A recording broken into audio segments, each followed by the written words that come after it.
perspektif soal tuntas gitu loh. Jadi Nggak, tuntas versi tuntas dalam konteks hukum udah nggak usah diperdebatkan, tapi tuntas dalam proses penanganannya, pengawalannya, itu yang harus lu ambil alih. Mereka udah gagal berapa kali dan membohongi berapa kali. Masih bertanya mereka, rapat mereka, ya karena mereka rapat. Kalau ini bubar, aku makan apa?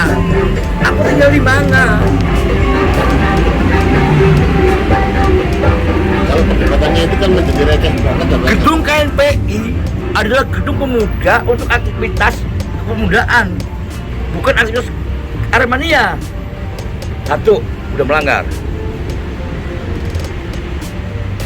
Kedua, segala macam aktivitas para pemain-pemain yang ada dengan kemanusiaan, keadilan ada dalam wilayah koridor hukum.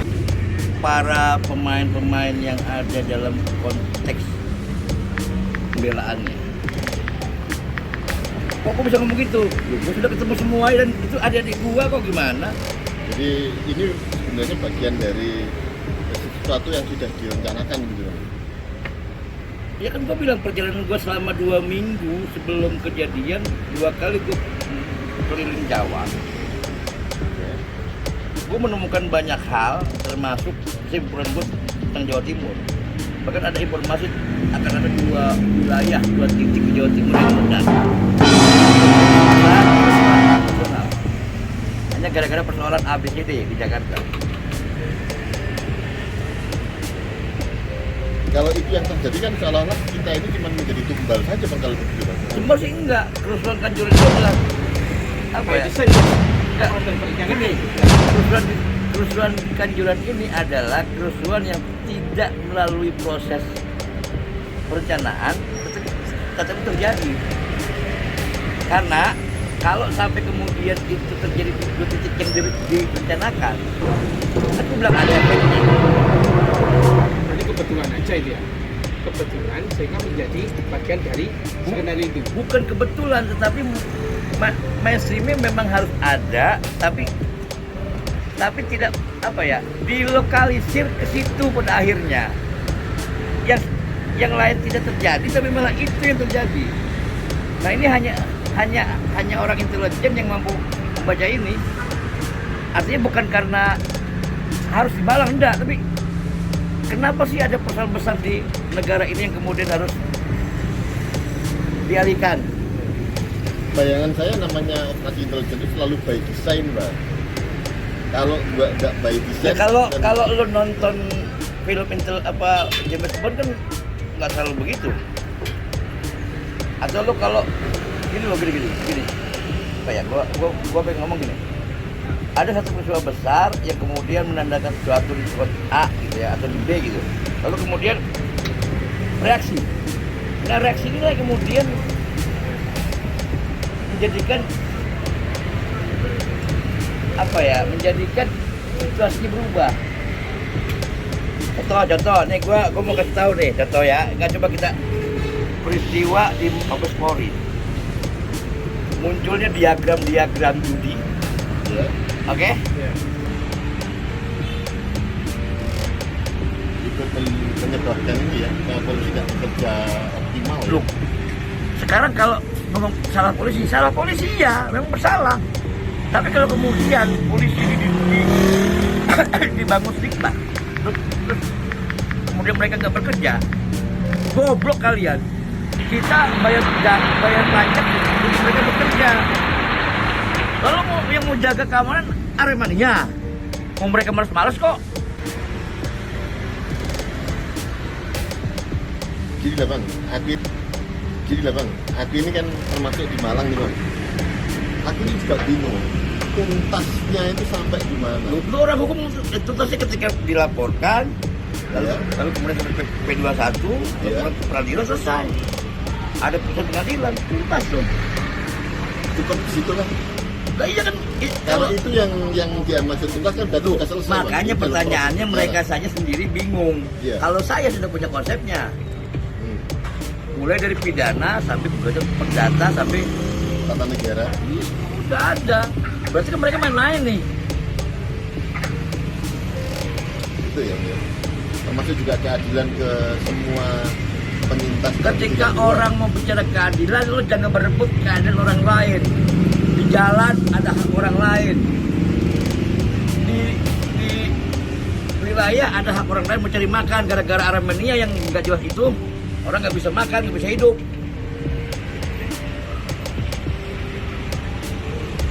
Panggil sini orang-orang itu, gue pengen tahu gitu. Kalau perlu diusir dari gedung campaign, tongkrongan kayak gitu. Ini wali kotanya goblok apa? Gak punya nyali apa? Turun. Ada saran malah wali kotanya minta Aremania demo ke malaikat apa Tuhan nih? Aremania demo ke Tuhan. Demo ke Tuhan. Bener dia. Tapi dia nggak benar karena dia membiarkan. Negara punya hak kewenangan untuk membuat masyarakat yang nyaman. Kalau ada pihak-pihak yang masyarakat membuat nggak nyaman, musuh negara, musuh rakyat. Pertanyaannya kenapa polisi tidak berani menghentikan demo-demo Aremania? Bukan tidak berani, mereka butuh masyarakat yang sadar.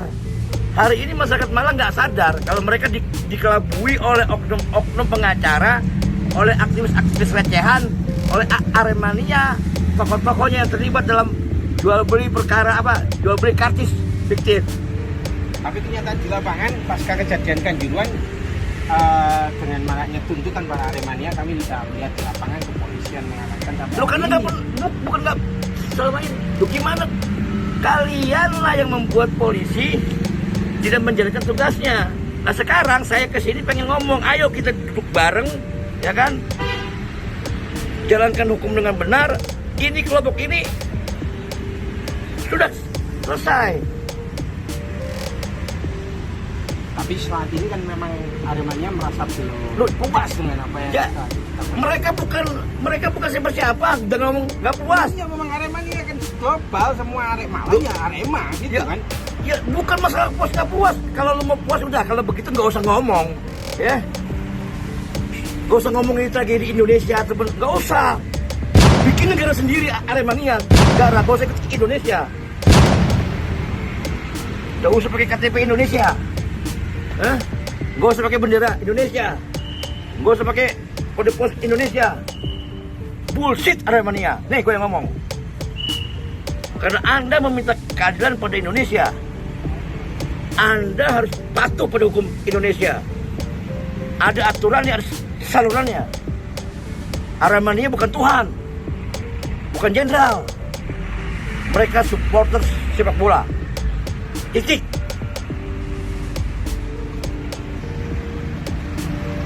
Jangan mengagungkan Aremania saya begitu hebat. Jangan. Jangan pernah. Karena kalian akan membentuk orang-orang yang yang rusak pada akhirnya di Aremania sendiri. Mana lebih besar Aremania atau masyarakat? Masyarakat lah tentu. Hah? Masyarakat. Sekarang kalian bilang gitu. Wah, Aremania hebat, tai lah. Pertanyaan saya yang paling mendasar, kenapa polisi kok tidak pernah mengamankan, membubarkan? Orang Aremania nggak terlalu banyak juga. Bukan masalah nggak membubarkan, mereka punya kesalahan, dia pelaku, ada kejadian. Nah terus kemudian kalau mereka bergerak nanti masyarakat juga gimana? Ayo sekarang waktunya masyarakat melihat kebenaran. Jangan lagi Masyarakat tidak kebenaran. Iya, jangan lagi masyarakat kemudian membiarkan, ya kan, pihak-pihak, ya kan, mengganggu kehidupan berbangsa bernegara ataupun di wilayahnya.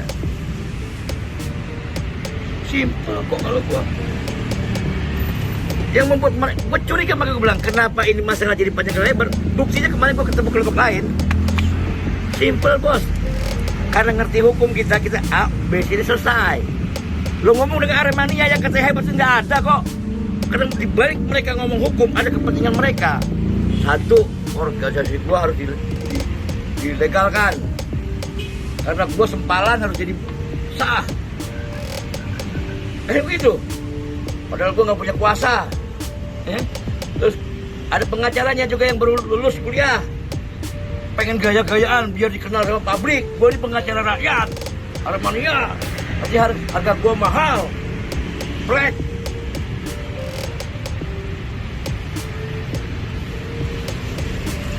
Pengacara model apa yang kemudian melanggengkan, menghalalkan kebohongan kepada klien dan kepada masyarakat? Gue tanya. Ya pengacara yang nggak akan bisa amanah dengan kliennya, Bang. Yang dia omongkan di media koran tentang belajar dari kasus Duren 3 itu baru dia dengar malam itu, paginya keluar statement. Kan goblok berarti.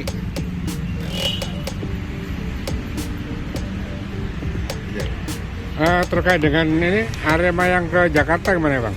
Aremania dengan Ya, advokatnya itu. Arema yang ke Jakarta sudah jelas, ya kan? Dia mengatasnamakan, makanya pertanyakan mereka, ya kan? Kesana katanya diundang, gelar apa namanya? Gelar perkara, Apa nggak ngerti? terima laporan. Iya, pokoknya gitu. Tapi ternyata begitu gua cek, cross check ke sumbernya, ada gua buktiin loh. Iya. Di WA, di telepon sama yang bersangkutan, udah ada bohong semua. Jadi ini harus sampai ke masyarakat kebohongan-kebohongan itu. Ya, Ya. jangan merusak nama kepolisian, ya kan? Dan jangan masuk wilayah konflik mereka di kepolisian, itu urusan kepolisian.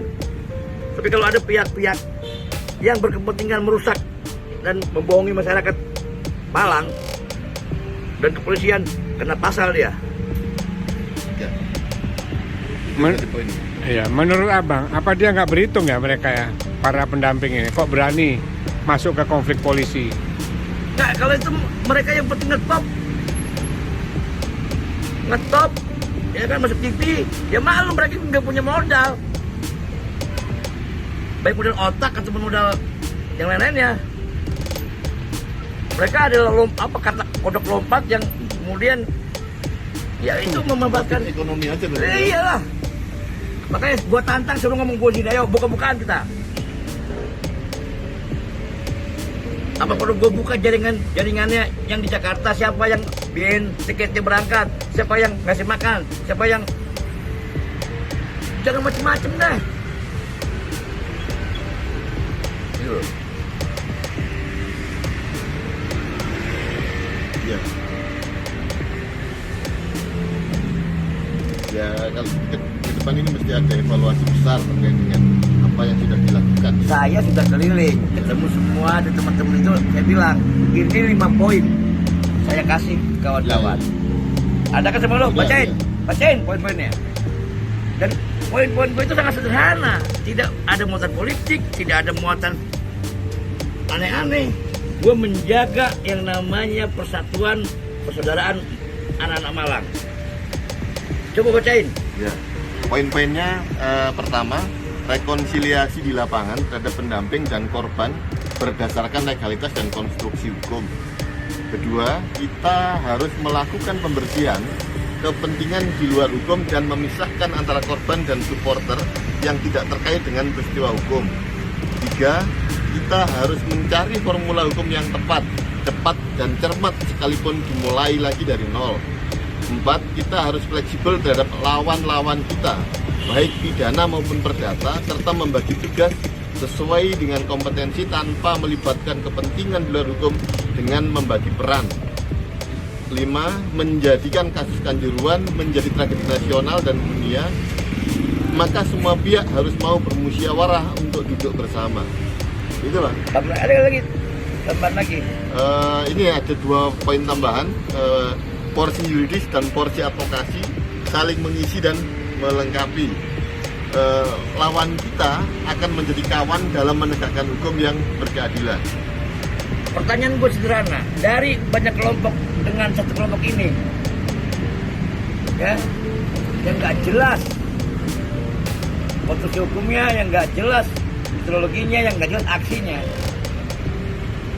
mana yang menurut lo rasional mencari keadilan?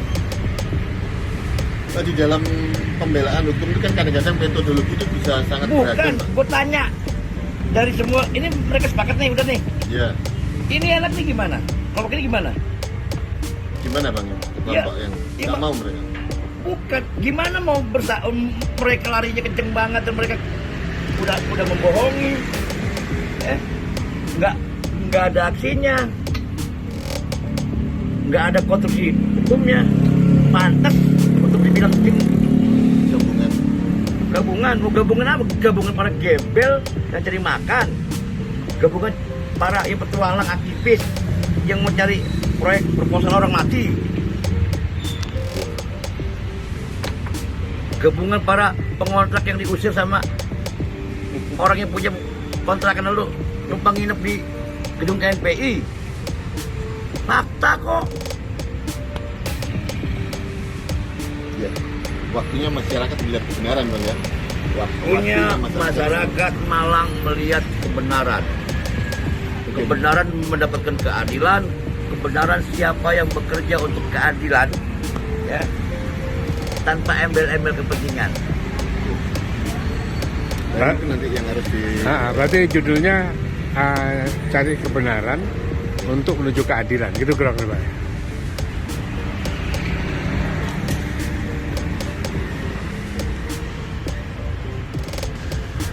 Takut banget sih, gue heran juga sama anak muda di Malang ini.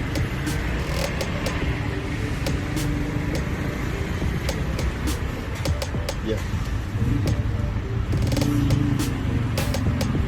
Itu berarti. Makanya saya berharap teman-teman aktivis, pemuda, masyarakat, Pemda, bahkan polisi pun agar segera menyelidiki mereka motifnya apa buat itu.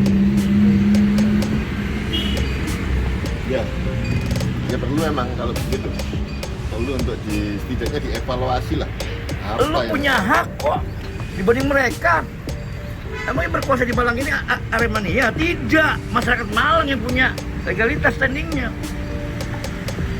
Kanjuruan, Kepanjen. Mereka ini cuma sekedar memanfaatkan untuk cari makan. Koril-koril yang, maaf ya, kalau kita lihat isinya siapa? Belum lagi kalau terkait masalah jual beli tiket fiktif. Itu koril semua ketakutan, itu saya tahu. Kalau seandainya ini proses peradilan jalan, mereka kemudian nyampe ke arah itu, dipanggil semua, mereka tersangka mereka. Kenapa? Karena mereka lah yang membuat orang-orang itu meninggal. Fakta hukum. Jangan bicara orang nembak. Ya, dia pelaku. Ke air mata, ada angin mengarah ke sana. Rame, bertumbukan, ya kan. Tapi itu kan akibat. Sebabnya apa? Sebabnya ketika ada pertandingan, ada tiket dijual dengan satu aturan batasan kapasitas, ya kan? Dilampaui over capacity. Lalu kemudian Aremania meminta tambahan kuota. Lalu kuota itu kemudian akan kembali oleh koril-koril. Ada apa coba? Maka pembunuhnya adalah Aremania sendiri. Tapi kalau itu yang terjadi, bunuhnya Aremania sendiri. Proses polisinya yang nembak, proses yang nyuruh masukkan, tapi juga proses Aremania yang menghadirkan penonton dalam jumlah besar, Kapasitas. ya kan? Melanggar aturan, indikasi korupsi.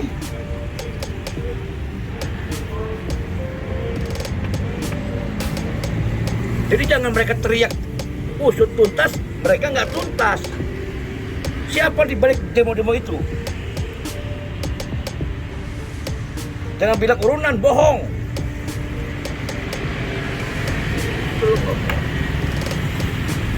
Harus kekayaan loh. Anak Malang kalian. Aku cuma penjajah.